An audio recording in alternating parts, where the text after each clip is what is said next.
The 11 popes who were married before being ordained priests. Number 1. Simon Peter.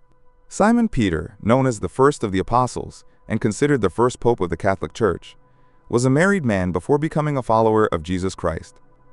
This statement is not historical conjecture, but a fact confirmed by the Gospels. The Gospel according to Matthew 8:14-15 tells how Jesus, upon arriving at Peter's house, found Peter's mother-in-law lying sick with a fever, and that he healed her by taking her by the hand.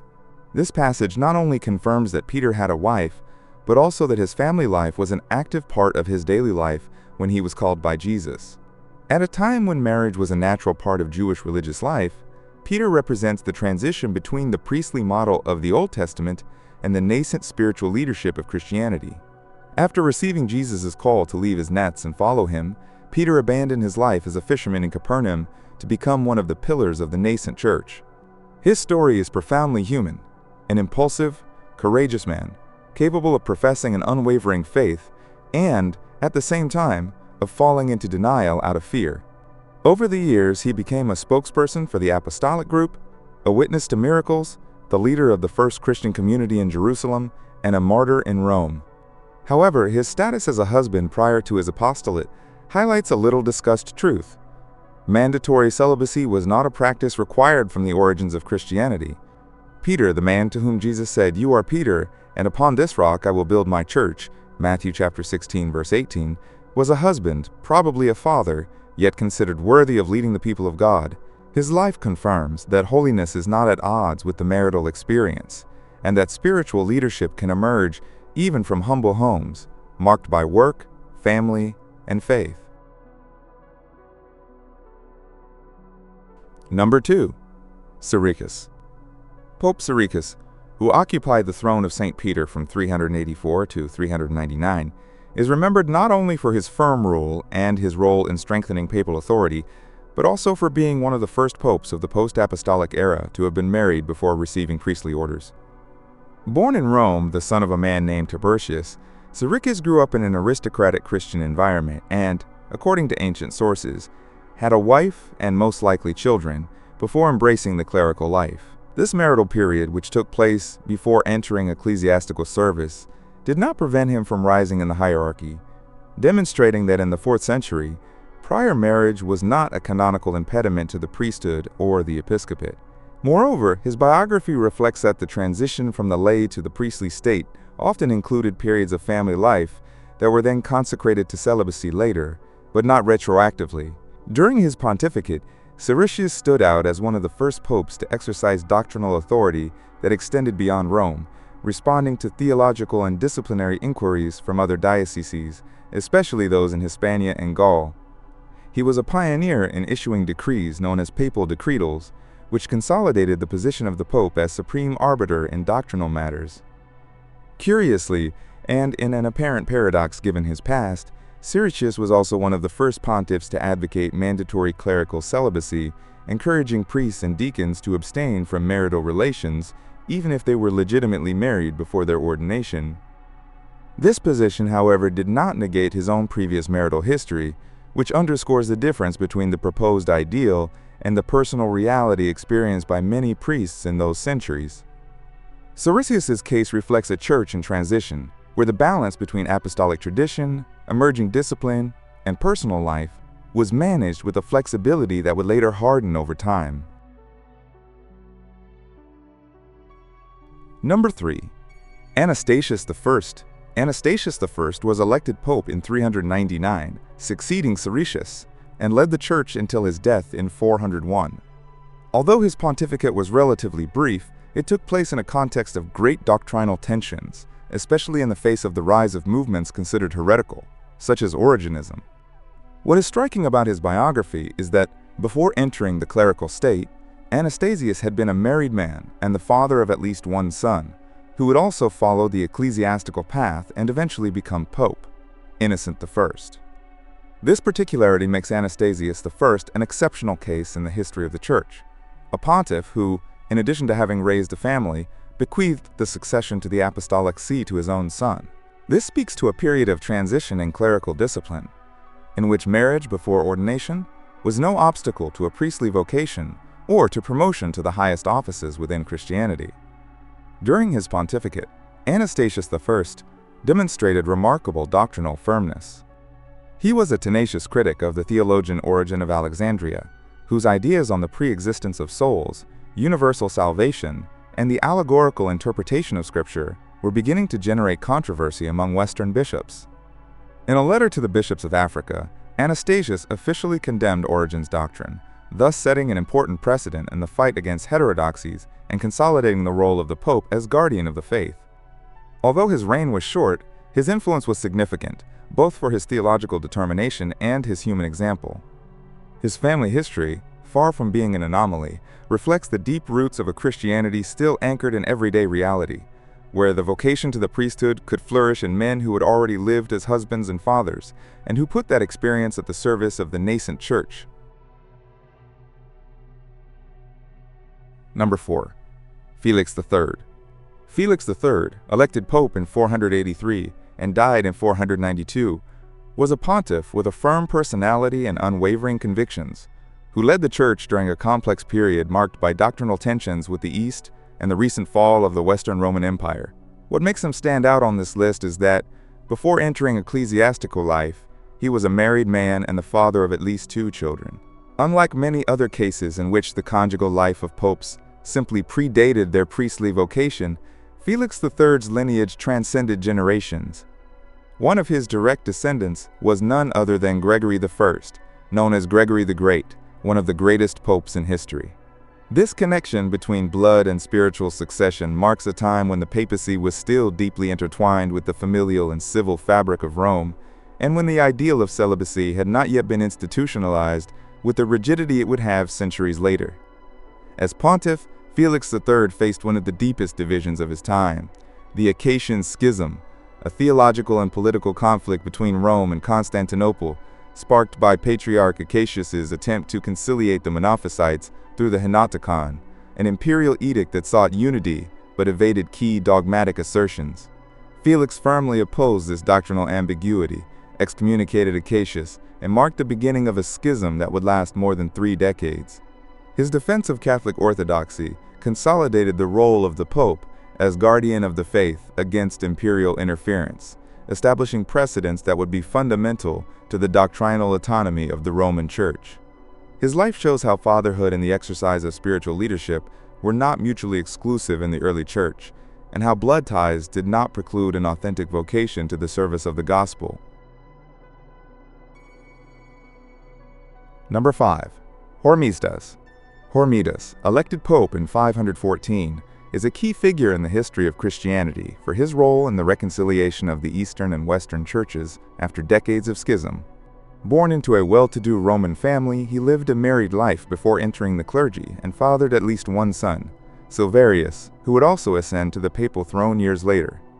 This familial continuity in ecclesiastical leadership is particularly noteworthy, as it demonstrates how the Church still naturally integrated family life prior to the priestly vocation. Hormesis was not only a husband and father but also intimately involved with Roman political life, which gave him diplomatic skills that would prove essential during his pontificate. His personal history reflects that transitional period in which holiness and fatherhood were not considered incompatible but rather complementary paths to serving God. His most important legacy is undoubtedly the overcoming of the Acacian Schism, which had divided the churches of Constantinople and Rome since the time of Felix III. Hormesis faced a complex situation in which theological tensions intertwined with imperial conflicts. With patience, firmness, and a remarkable strategic sense, he managed to restore communion with the East through the famous Formula of Hormesis, a document of adherence to Roman doctrine that demanded explicit recognition of papal primacy. This restoration of unity was not only an ecclesiastical triumph, but also a symbolic one, as it reinforced the role of the Pope as guarantor of orthodoxy in the face of the doctrinal instabilities of his time. Hormesis died in 523, leaving behind a more unified, strengthened, and respected church, demonstrating that the wisdom of a father of a family could also become a firm guide for all of Christendom. Number 6. Sylvarius. Sylvarius, elected pope in 536, is one of the most tragic and controversial figures in the history of the papacy. The legitimate son of Pope Hormesis, he was born into a family that had intensely experienced the political, theological, and diplomatic processes of the Roman Church. His existence from the beginning was marked by the weight of his lineage. He was one of the few cases in which the son of a pope also ascended to the throne of St. Peter. Before his ordination, Sylvarius lived as a layman, and, undoubtedly, as part of a household formed by his father and mother before Hormesis began clerical life. Although there is no conclusive evidence that Sylvarius married before entering the priestly state, it is clear that his family life and his origins as the son of a pope directly link him to the marital reality prior to his ecclesiastical vocation. His appointment as pontiff, moreover, was not the result of a free conclave, but a political imposition by the Ostrogothic king Theodotus, which would earn him enmity from the outset. During his pontificate, Sylvarius was caught in a web of tensions between the interests of the Byzantine Empire and the authority of the Roman Church. The Byzantine general Belisarius, acting on the orders of Empress Theodora, illegally deposed him to install in his place Vigilius, a pope more amenable to her interests. Sylvarius was accused of collaborating with the Goths, a dubious charge, probably fabricated to justify his dismissal. He was exiled to the island of Palmaria off the coast of Italy, where he died in 537, according to some sources of starvation, others of mistreatment, and still others of murder. His fall was seen by many as a political martyrdom, rather than an administrative loss. Years later, the Church would recognize his innocence and canonize him as a saint and martyr. Sylvarius is remembered as the pontiff who fell victim to the power struggle between the empire and the Church, a pope whose life, marked by his family background and tragic end, encapsulates the complexities of the papacy and an age of instability and betrayal. Number 7. Agathon. Agathon, elected pope in 678, was a pontiff of Greek origin, born in Sicily around 577, into a devout and wealthy Christian family. Before beginning his monastic life, he lived as a layman for many years, and according to various ancient sources, it is believed that he was married during that period, as was common in the Christian society of his time. Tradition holds that, after his wife's death or after they both renounced the marital bond for spiritual reasons, Agathon retired to monastic life, where he stood out for his erudition, humility, and theological depth. This transition from married life to spiritual contemplation was, in the early centuries, an accepted and respected practice, especially among those who saw in withdrawal from the world a more perfect way of serving God. Agathon, like many others of that time, did not renounce his human past to embrace his vocation, but rather integrated it as part of his journey toward holiness. During his pontificate, Agathon had to confront one of the most delicate doctrinal conflicts of early Christianity, the heresy of monothelitism, which affirmed that Christ had a single divine will, denying his full humanity. To respond to this threat, he convened and promoted the Third Council of Constantinople, 680 to 681, considered the Sixth Ecumenical Council, which reaffirmed the orthodox teaching of Christ's two wills, divine and human, in perfect union. The clarity with which Agathon defended Catholic doctrine was recognized even by the Byzantine emperor, who praised his wisdom and his ability to restore theological unity between East and West. His legacy was not only dogmatic, but also pastoral. He promoted ecclesiastical discipline, strengthened the Roman clergy, and reinforced ties with the Eastern churches. He died in 681, shortly after the start of the council, but his influence endured in the council's decisions. Agathon, the pope who was a husband and later a monk, left an indelible mark on the doctrinal history of the Church, demonstrating that vocation does not erase the past, but rather transforms it into a path of redemption. Number 8. Hadrien II Hadrien II, elected pope in 867, is one of the most unique figures in the history of the medieval papacy, not only for his management during times of intense conflict between Rome and Constantinople, but also because he was one of the few fully documented pontiffs who kept his wife and daughter alive at the time of his election. Born in Rome to a noble family, he had led a completely lay life during his youth. He married and had at least one daughter before being ordained a priest, and when he was elected supreme pontiff at the age of 75, his family was still living with him. Although celibacy was already a widely accepted norm by then, it was not yet a universally imposed canonical requirement, especially for those who had been ordained after becoming widowed or accepting priestly life late. Therefore, Hadrian's situation was not scandalous for his time, but it does reflect the coexistence between the apostolic tradition of marriage and the exercise of spiritual leadership in the Roman See. During his pontificate, Hadrian II experienced profound personal tragedies that marked his legacy. His wife and daughter were murdered by a Roman nobleman, Eleutherius, an unscrupulous man who sought power and political influence through crime. This heartbreaking episode deeply affected Hadrian, who continued to rule with a mixture of personal grief and spiritual determination. On the political level, his pontificate was significant for his intervention in the conflict with the Patriarchate of Constantinople, led by Photius, whom he considered illegitimate and excommunicated. He also supported the mission of Saint Cyril and Methodius in Central Europe, which helped consolidate the evangelization of the Slavic peoples. His figure is one of the most humane and moving of the early medieval papacy, a family man, a late priest, and a pope marked by suffering and fidelity. He died in 872, leaving an example that human love and divine vocation can coexist, even from the chair of Peter. Number 9. John the 17th. John the 17th, elected Pope in 1003, had a very brief pontificate of barely 7 months, but his life before the papal throne makes him a particularly interesting figure on this list. Born Giovanni Sico, he was a married Roman cleric and father of 3 children before being ordained a priest. Unlike other cases where marriage was a distant prior stage of clerical life, for John the 17th the transition occurred later, and his children, adults at the time of his election, held ecclesiastical offices after his death. This reveals that at the beginning of the second millennium, although clerical celibacy was already recommended and promoted, it was still not applied as a strict and universal rule. The rise of a married man to the papal throne without generating public controversy shows how, for centuries, family life and priestly service were not seen as mutually exclusive, but as realities that could coexist, especially if the marriage bond had ended or was lived in continence. During his brief pontificate, John the 17th left no encyclicals or major reforms, but his appointment was heavily politically charged. He was elected at a time when the Roman nobility, and especially the Crescentius family, tightly controlled the election of popes, manipulating ecclesiastical power to maintain their hold on the city. His low profile and pastoral experience made him an acceptable candidate for all factions, which explains his swift election after the death of his predecessor, John the 16th. Although he did not have time to consolidate a lasting spiritual legacy, his figure serves as a testament to a church that still permitted, openly or tacitly, the presence of fathers of families in the highest ecclesiastical office.